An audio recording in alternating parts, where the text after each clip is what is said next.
It's a joke. Good morning. It is so good to be here with y'all this morning. Next week is what?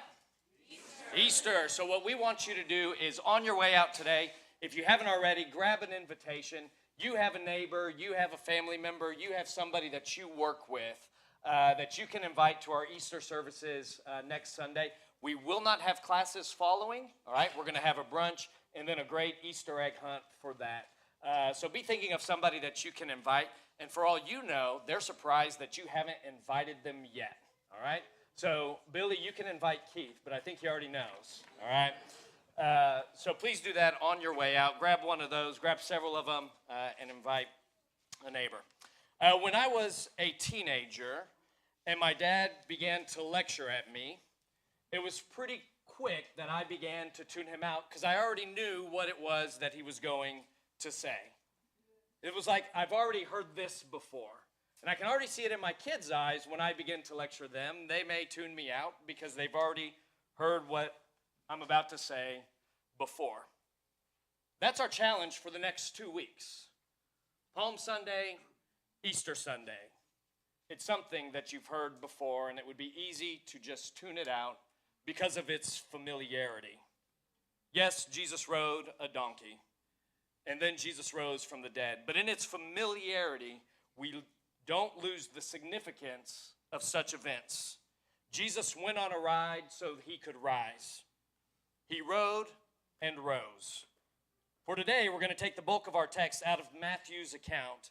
And I want to set the scene, take a look at his ride into Jerusalem, and address what he finds when he gets there. So I guess that's my plea to you. Don't tune me out because you've heard it before. The last recorded stop that we have of Jesus before the scene that we are going to get into, and if you want to turn to Matthew 21, you can do that, is in Matthew chapter 20, verse 29, while Jesus is in Jericho.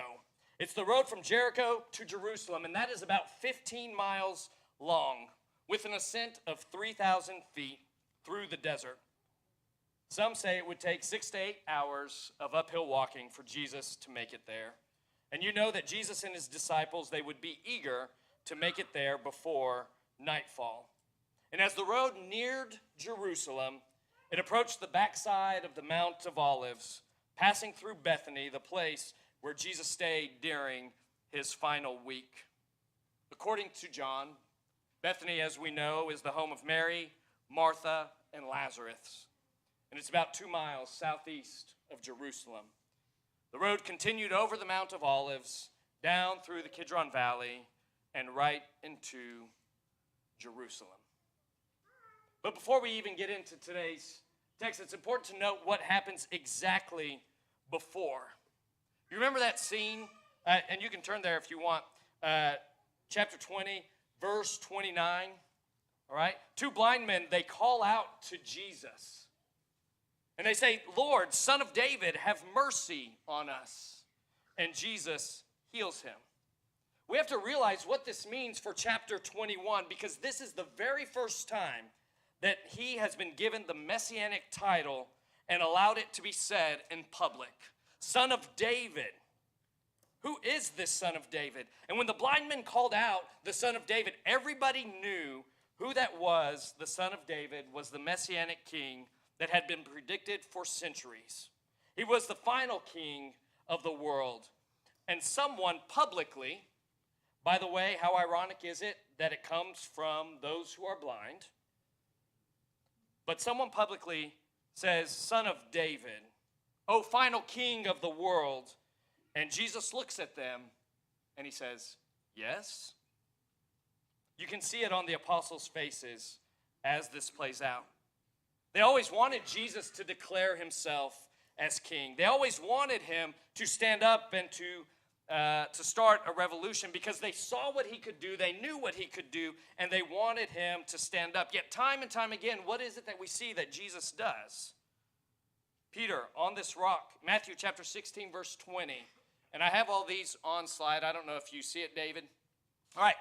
Matthew chapter 16, verse 20. Then he strictly charged the disciples to tell no one that he was the Christ. This was right after he said, "Peter, on this rock I will build my church and I will give you the keys." By the way, don't tell anyone Or Matthew chapter 8, verse 4, and Jesus said to him, see that you say nothing to anyone, but go show yourself to the priest and offer the gift that Moses commanded for a proof to them that I have healed you from your leprosy. But don't go and tell anyone.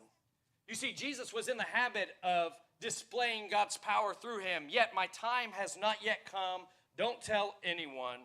And when Jesus publicly proclaims himself to be the Messiah, to be the deliverer, that means he now has to triumph and he has to take over kingship, or he will be crushed by the authorities. And here the blind men yell at Jesus, Son of David. And he says, yes, that's me. And he heals them. It's so easy for us to glaze over this. In Matthew chapter 21, verses 2 and 3, we've seen it in plays, we've acted it out, but what Jesus does here is not normal in any way. Jesus saying to them, to his disciples, go into the village in front of you, and immediately you will find a donkey tied and a colt with her. Untie them and bring them to me. If anyone says anything to you, you shall say, the Lord needs them, and he will send them at once. You see, donkeys have a few things that they can do to be useful. One is they're a beast of burden. That means they're a farm animal. And then two, they would be used to give people rides. Taking people's donkeys was not a practice of that day that people would be okay with. But we read it and we think, it's okay. Jesus has said it, so don't worry about it. Let me put it in a little bit of a different context. If this were to happen today, it would look a little bit like this. He's talking to his disciples. Hey, when you go into the next town, you're going to find a brand new F-150. It can haul things, and it provides a great ride. It's never been driven. It's in perfect condition. And here's what I want you to do. I want you to go, and I want you to hop in it. You're going to take off the plastic underneath the steering wheel, and you're going to pull the wires, and then you're going to touch the ends together, and you're going to hot wire this thing. It's going to create a spark, but it should allow you to get this truck started. And when the owners come out, just make sure you tell them, hey, the Lord needs it. It's going to be okay. So the disciples, they do exactly as Jesus says. They go into Bethphage, they hotwire the donkey, and they bring it to him. My guess is that donkey is probably just as useful as a brand new F-150 is today. Matthew makes sure to point out that this was done to fulfill the prophecy out of Zechariah chapter 9, verse 9. Rejoice greatly, O daughter of Zion. Shout aloud, O daughter of Jerusalem. For behold, your king is coming to you, righteous and having salvation is he, humble and mounted on a donkey, on a colt, the foal of a donkey. And those who knew their scriptures, they knew what was about to happen. They knew exactly what this signified. David, can you put up that next slide? Now, the teenagers I know what this means, but if you are older than, let's say, 45, do you know what it means? All right, good for you guys. That means you guys are on your phones too much. If you know, you know. You guys see it now? If you know, you know. I want you to picture a wife and a husband. This husband, he loves to watch UFC, and the wife, she'll be in the same room watching it with him, but most of the time she's just playing on her phone. The fight's over, and the announcer comes out into the middle of the ring because he's going to interview the fighters. And one of them begins to take off his gloves. And the husband's like, babe, look, he's taking off his gloves. She looks up, she says, good. They're probably gross. Probably filled with bacteria, and they're sweaty. I'm glad he's taking them off. No, babe, you don't understand. He's taking off his gloves, and he just dropped them on the floor. Yeah, they're gross anyway. Why wouldn't he do that? No, he dropped them, and he walked off. And she says, well, that's okay. Somebody else can get his gloves and return it to him. You don't understand.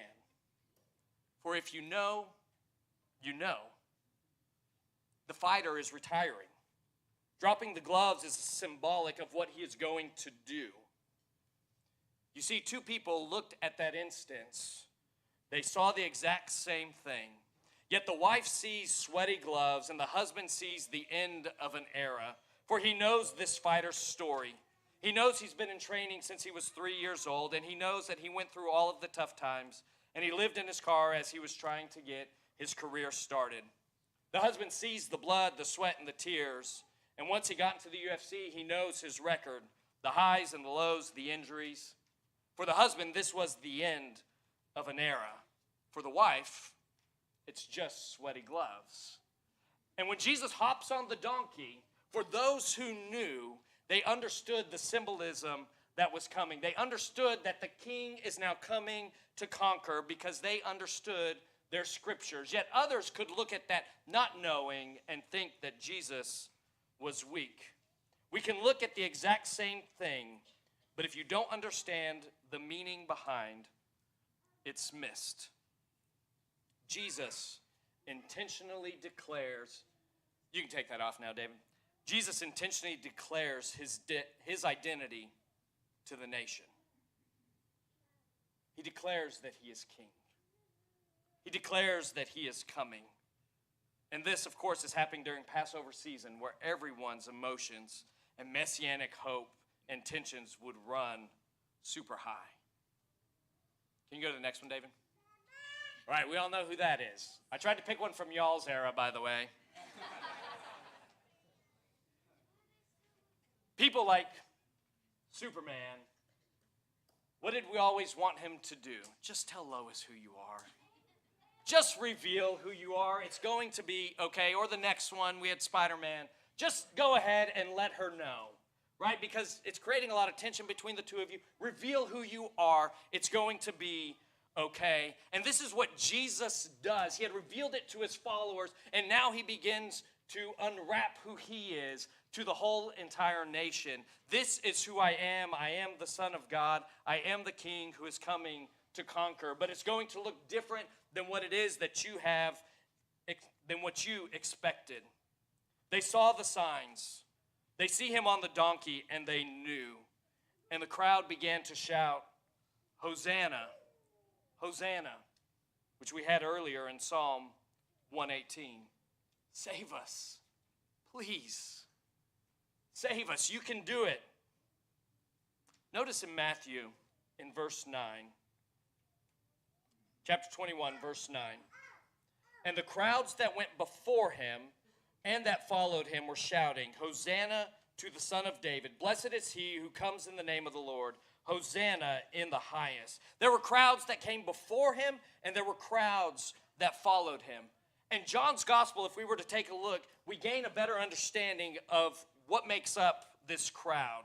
In John chapter 12, verse 17 and 18, the crowd that had been with him when he called Lazarus out of the tomb and raised him from the dead continued to bear witness. The reason why the crowd went to meet him was that they had heard that he had done this sign. You see, Jesus had a crowd that was following him because they had seen what he had done with Lazarus. And then you had a crowd that was coming out to meet him because they had heard what he had done with Lazarus. It's as if Jesus had planned his entrance into Jerusalem. Part of the crowd were those who had seen Jesus raise him from the dead and those who had heard what he had done. And Jesus would have been very, very familiar with the towns of Bethphage and Bethany, because that's where his best friends were. That's where Mary, Martha, and Lazarus were. And when he takes the donkey, accompanied with the signs that they witnessed, it drew a crowd to him. I think Jesus knew that it would have that effect. I think sometimes we think that when he came in on a donkey, it was just happenstance. The donkey was there, Jesus hopped on it. It was not. It's almost as if it was orchestrated by Jesus to create the impact that it did. He had already stirred up the crowd in those villages. They already knew and seen the signs. And then when Passover comes, the tensions, they're running high. The hope is running high, and they begin to follow Jesus. So the way that I picture it is that Jesus is coming into Jerusalem with a crowd, and then he's met with a crowd coming out of Jerusalem. For it says that the whole city was stirred up, and they wanted to see what was going on. Jesus comes in riding on a donkey, full of humility and service.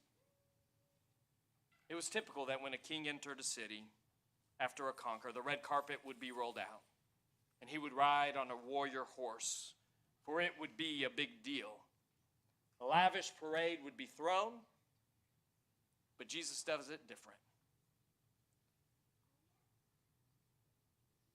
In Matthew 21, verse 5, it says, "Behold, your king is coming to you, humble." Some translations say, gentle. Isn't that quite the paradox? A king, but humble. Somebody who can reign, but chooses to serve. Somebody who can make you do whatever it is that they want you to do, but also gives you the choice.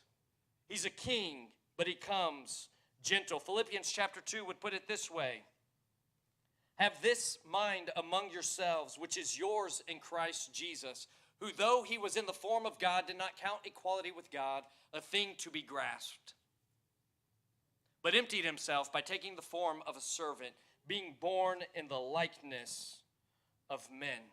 Do you think that Jesus riding in on a donkey was communicating how his kingdom was going to be and how it was going to reign? That it was one of peace, it was one of humility, it was one of service. It's not one of oppression. It's not one of I get to conquer you. It's one of relationship. For this is not a Messiah of raw power like they expected, but it is one who is humble and he's ready to serve. His triumph here is not one that's physical, but it's one that is spiritual. For he is marking the way,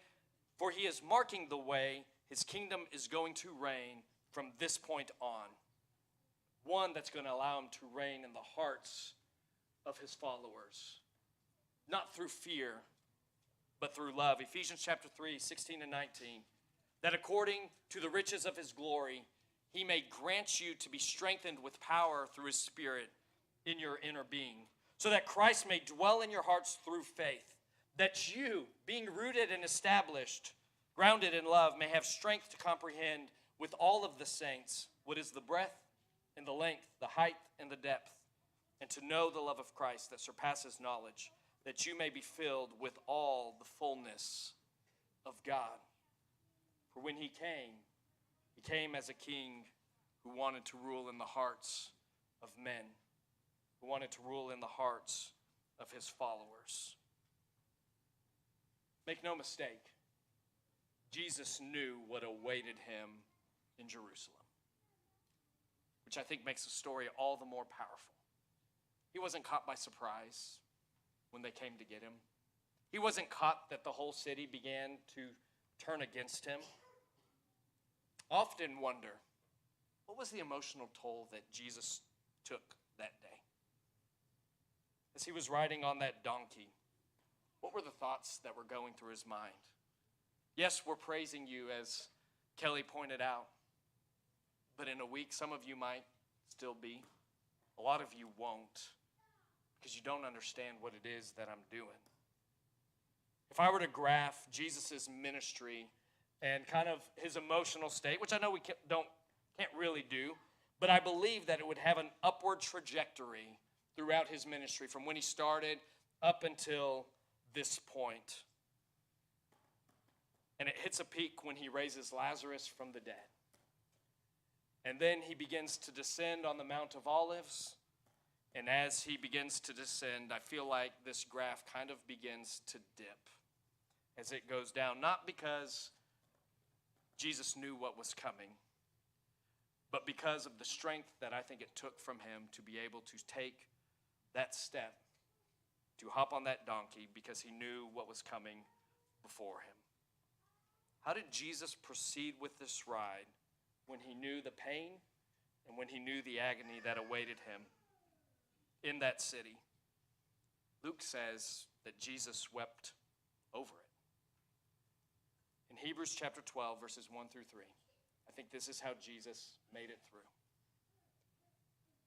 "Therefore, since we are surrounded by so great a cloud of witnesses, let us lay aside every weight and sin which clings so closely. Let us run with endurance the race set before us. Here's where I want you to pay attention.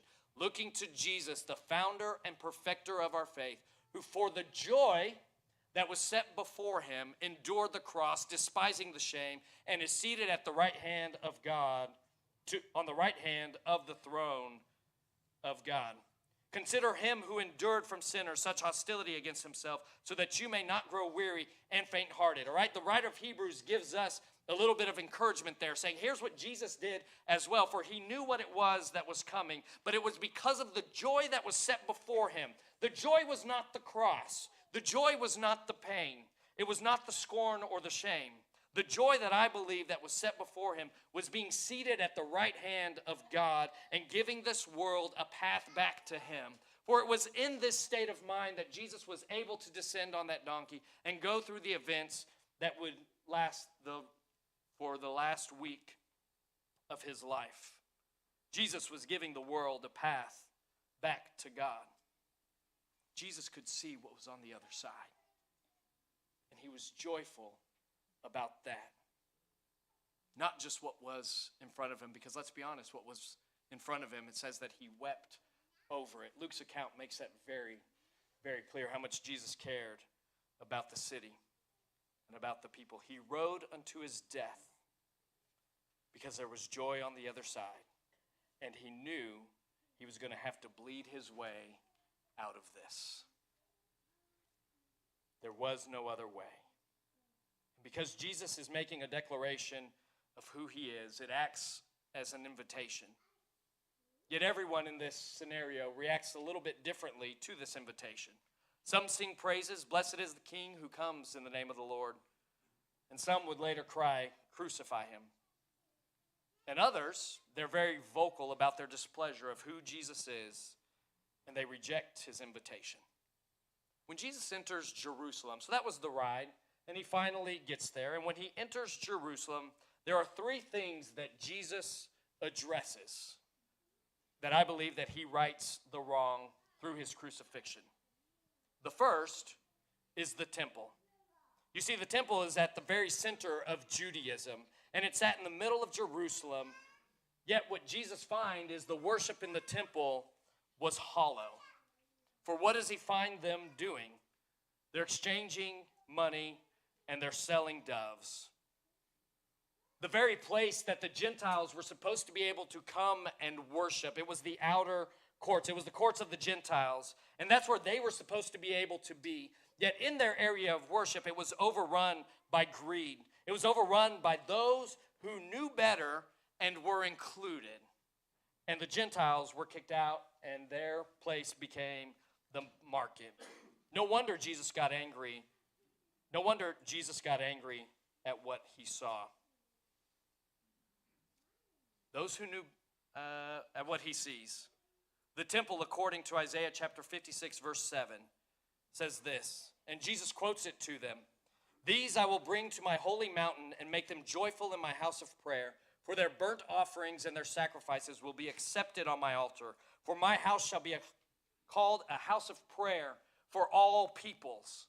And what does he see? He finds it as a den of robbers. The very thing that was supposed to be the inclusion of everybody was the very thing that they were not included because of who they were. And instead, they had Jesus found corruption. For it was supposed to be a place of prayer, not just for one type of person, but for all people. And not only was it no longer a place of prayer, but the inclusion of the outsiders was denied. And Jesus addresses that with them in the market as he rearranges the furniture in the outer courts. The second thing that Jesus judges when he enters Jerusalem is that he judges their leaders. He judges the chief priests and the scribes. Look at chapter 21, verses 14 and 16. "And the blind and the lame came to him in the temple, and he healed them. But when the chief priests and the scribes saw the wonderful things that he did, and the children crying out in the temple, 'Hosanna to the Son of David,' they were indignant, and they said to him, 'Do you hear what these are saying?' Jesus said to them, 'Yes. Haven't you ever read? Out of the mouth of infants and nursing babies, you have prepared praise. The leaders, the ones who were supposed to be the shepherds of their people and to lead them closer to God, they were indignant because Jesus is accepting children and what they are saying about him. And he's allowed imperfect, maimed people to enter into the temple, the lame and the blind. You see, Jesus didn't drive them out, but instead he accepted them and he healed them. Again, those who were outsiders were finally included. They didn't have to beg outside the temple. We see that in several of the Gospels, where the outsider is begging because they can't get close enough. And I almost wonder if Jesus saw them outside of the temple because they weren't allowed to come in and was like, hey, follow me, let's go do a thing. I don't know that for sure, but it would be cool if it happened that way. But at either rate, you find them in the temple where Jesus heals them.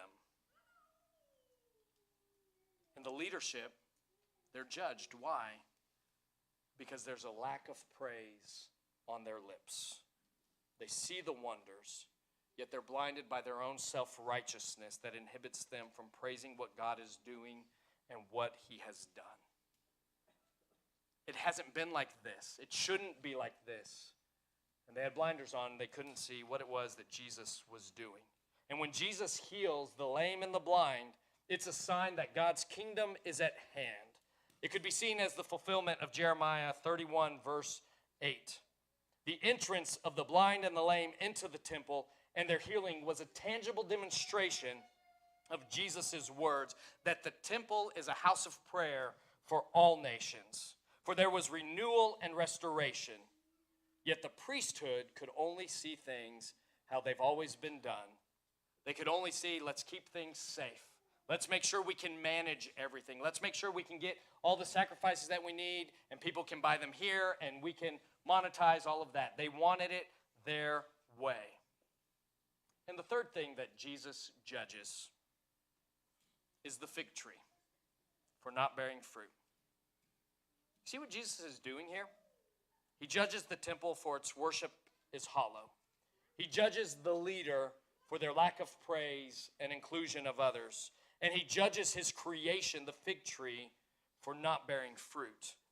Instead of the fruit of righteousness of response to the Messiah of entry into the kingdom, Jesus had been met by narrow and legalistic religion that refused to listen to his message and his claims. His action when he said to the fig tree, "May you never bear fruit again," was the action of God's frustrated hunger for true religion. Jesus judges these things. Why? Because he's king. Yet Jesus comes in a way to bring peace to those very things, to right those wrongs. Because a week later, those very things would be transformed through Jesus' sacrifice. For the curtain in the temple is torn in two, so access is no longer restricted to the temple. In Matthew chapter 12, verse 6, Jesus says this. He says, "I tell you, something greater than the temple is here." And in chapter 12, or 2, verse 19 of John, Jesus answered them, "Destroy this temple, and in 3 days I will raise it up." You see, when he came in and he saw that the temple's worship was hollow, he pointed to himself as the greater temple, the one who would be destroyed, but the one who then would resurrect from the grave.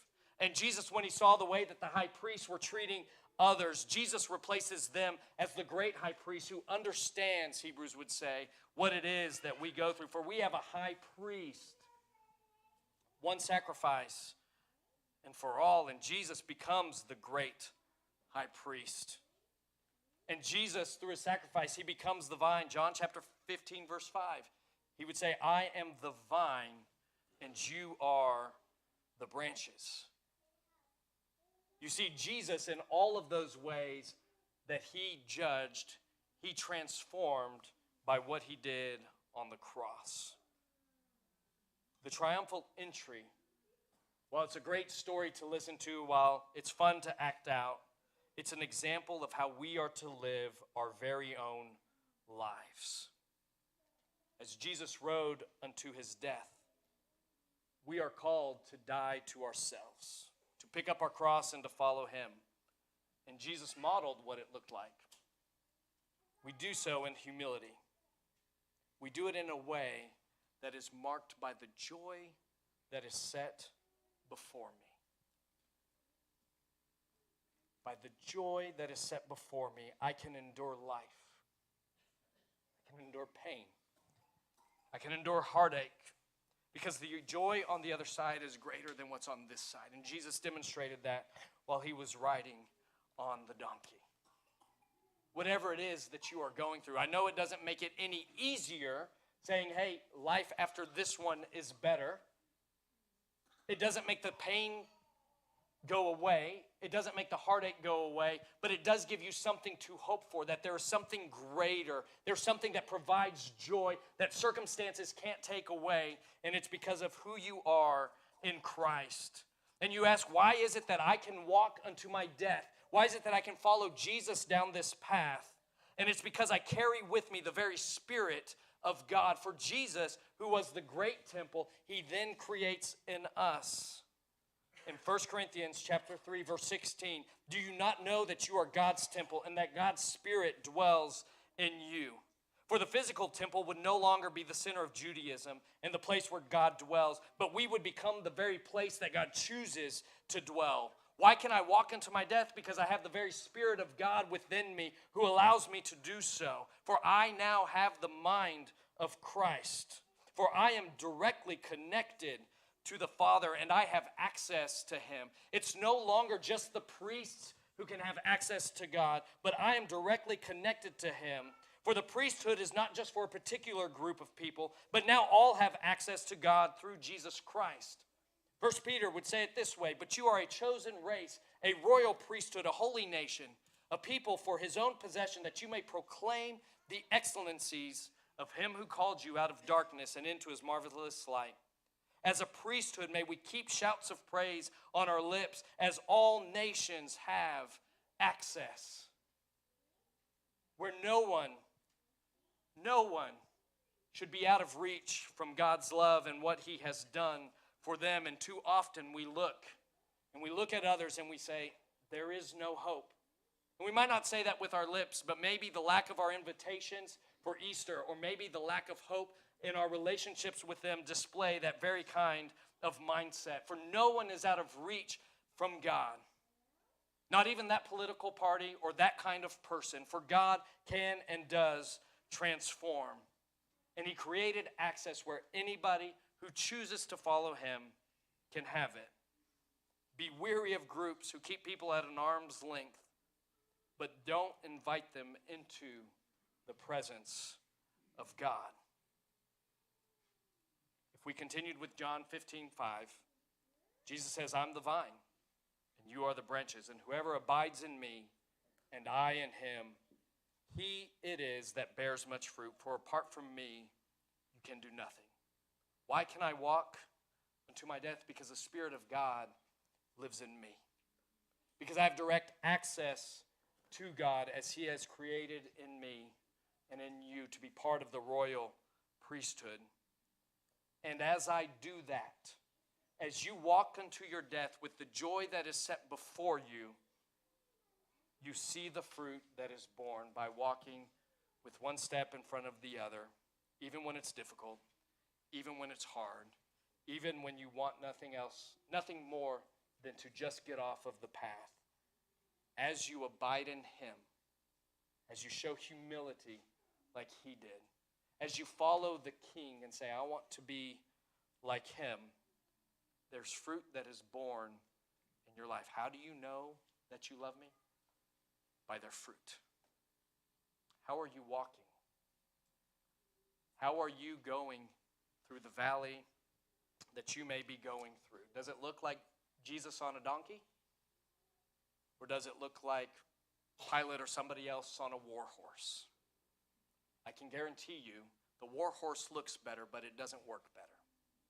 The donkey looks worse, but in the end it results in eternal life and it results in eternal peace. Why? Because that's how Jesus did it. And when Jesus came in on that donkey, they all understood, to an extent, what that could mean. They might have changed their mind later, but they did understand this is the Messiah that is coming in. For us, the Messiah has come. And next week, we get to celebrate what that looks like for Easter service. But because the Messiah has come, he says, hey, come follow me. So what does your walk look like this week? As you walk, as you have a triumphal entry. Not that you are king. You will never be king. If you choose to be your own king, good luck to you. But as you follow the way that Jesus did it, for the joy that is set before you.